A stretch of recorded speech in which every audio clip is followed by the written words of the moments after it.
Hello everyone, welcome to Coding Hacks. In this video, I am going to cover a very common but important topic, that is how web works. The agenda of today's video is what is a server, what are the common technologies that are used to develop front end and back end, and how a URL get resolved when we make a request to a server.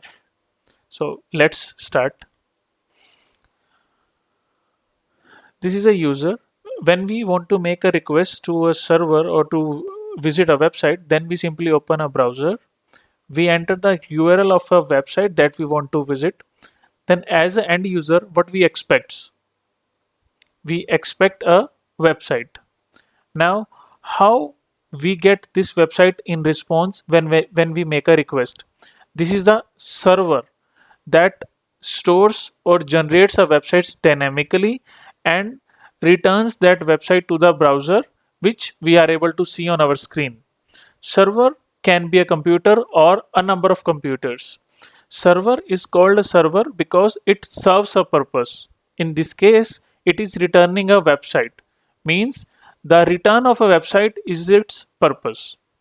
Now, back to the topic. When we enter a URL in the browser, how server identified that this is the website that I need to return?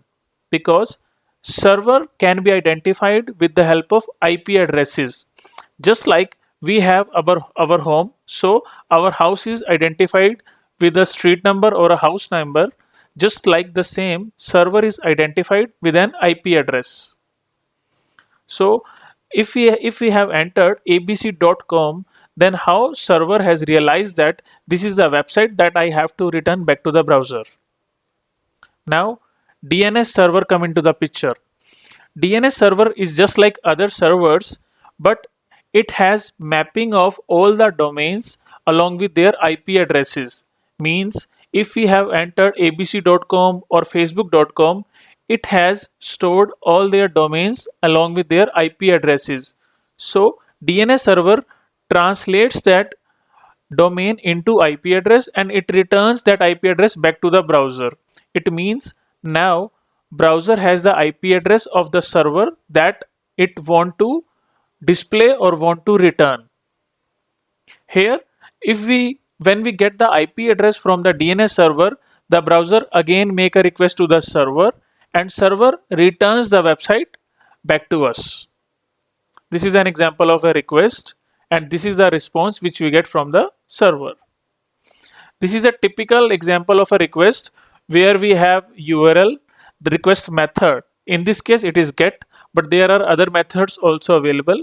Other is status code. Likewise, we have response headers. Usually, we call this metadata.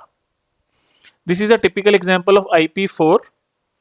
This is IP6, which is nowadays used commonly, and this is what servers recognize. Now, let's jump into the technologies that are commonly used for front-end development. For example, in order to create a website, we need HTML, CSS, JavaScript.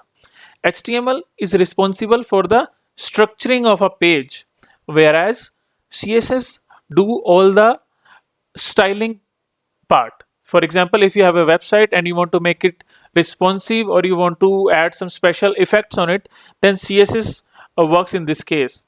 We also have the concept of JavaScript. It is a language which provides dynamic content to a website. For example, you want to perform a special animation on a click of a button, or you want to apply form validations, or you want to update a section of a page without making the whole request. So these common purpose served with these languages. Now let's discuss the backend technologies. Means the technologies that are used to build our backend. So most common technologies that are used nowadays are Node.js, PHP, and Java. And along with these websites or technologies, we have certain frameworks that makes our work more easy. For example, in order to create a server in Node, we have Express.js, with which we can create servers more easily with just 2 or 3 lines of code. Just like Node, PHP and Java also has their certain frameworks which makes work of developers quite easily. That's it from this video. Thanks for watching. Don't forget to subscribe my channel. Thank you.